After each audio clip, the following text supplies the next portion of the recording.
जब मृत्यु का भय सताए तब इस कथा को पढ़ें एवं भविष्य में सदैव स्मरण रखें। मृत्यु से भय कैसा सुंदर दृष्टांत है कि राजा परीक्षित को श्रीमद् भागवत पुराण सुनाते हुए जब सुखदेव जी महाराज को 6 दिन बीत गए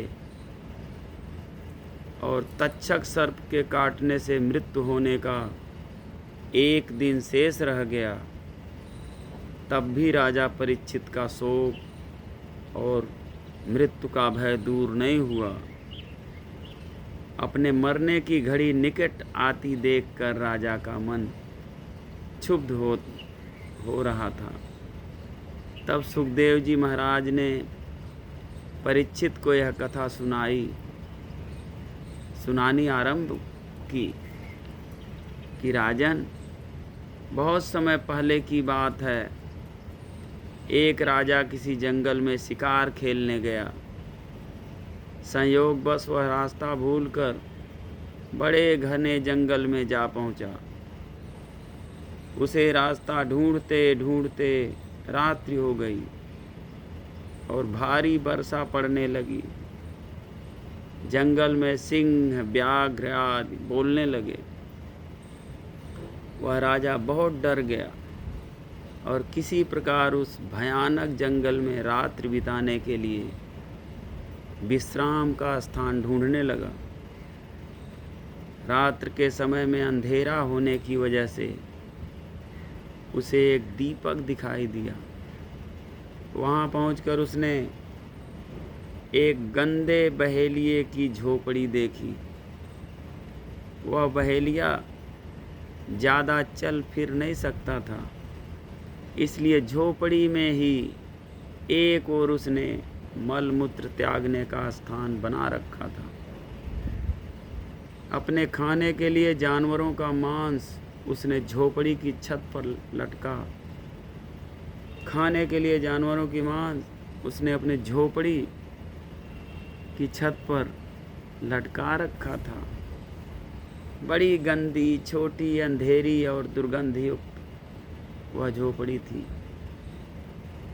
उस झोपड़ी को देखकर पहले तो राजा ठिठका, लेकिन पीछे उसने सिर छिपाने का कोई और आश्रय न देखकर उस बहेलिये से अपनी झोपड़ी में रात भर ठहर देने की प्रार्थना की।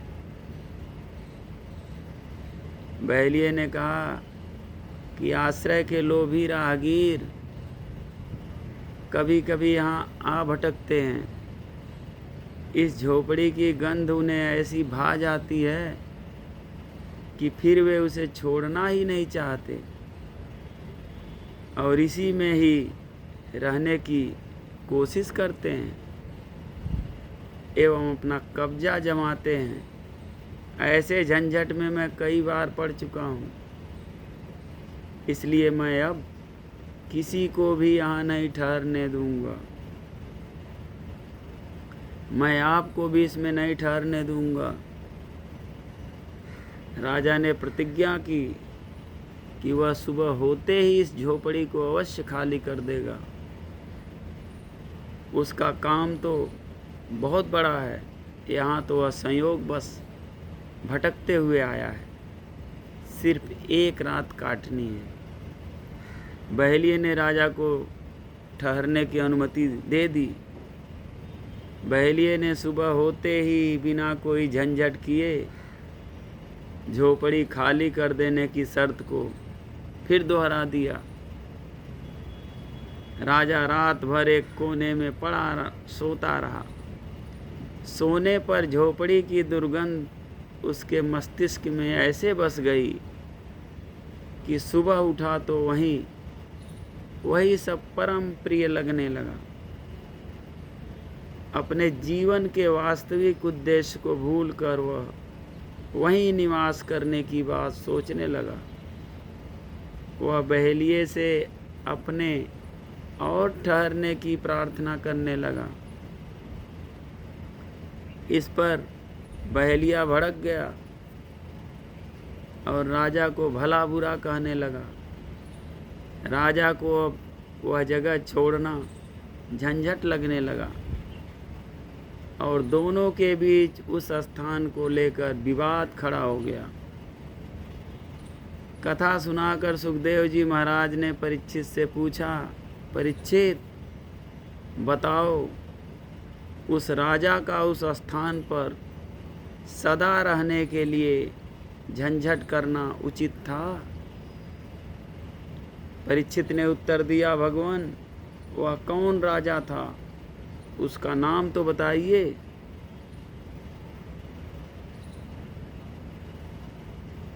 वह तो बड़ा भारी मूर्ख जान पड़ता है, जो ऐसी गंदी झोपड़ी में अपनी प्रतिज्ञा तोड़कर एवं अपना वास्तविक उद्देश्य भूलकर नियत अवधि से भी अधिक रहना चाहता है।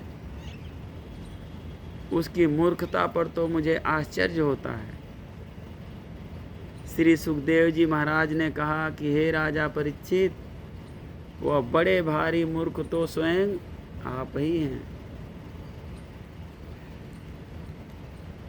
इस मल मूत्र की गठरी देह शरीर में जितने समय आपकी आत्मा को रहना आवश्यक था,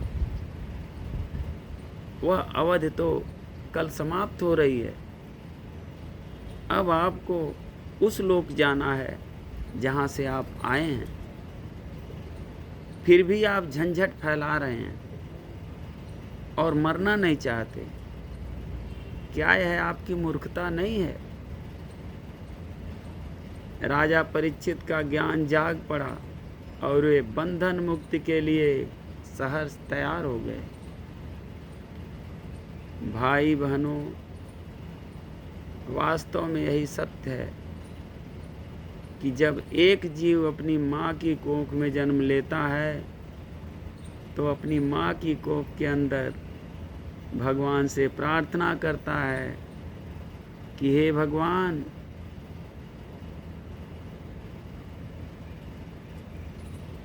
मुझे यहाँ इस कोख से मुक्त करो, मैं आपका भजन करूँगा, सुमिरन करूँगा। और जब वह जन्म लेकर इस संसार में आता है तो उस राजा की तरह हैरान होकर सोचने लगता है कि मैं ये कहाँ आ गया, और पैदा होते ही रोने लगता है। फिर उस गंध से भरी झोपड़ी की तरह उसे यहाँ की खुशबू ऐसी भा जाती है कि वह अपना वास्तविक उद्देश्य भूल जाता है। वास्तविक उद्देश्य भूलकर यहाँ से जाना ही नहीं चाहता। अतः संसार में आने के अपने वास्तविक उद्देश्य को पहचानें और उसको प्राप्त करें। ऐसा कर लेने पर आपको मृत्यु का भय नहीं सताएगा। हरे कृष्णा कृष्णा कृष्णा हरे हरे, हरे राम राम राम हरे हरे। जय श्री राधे राधे।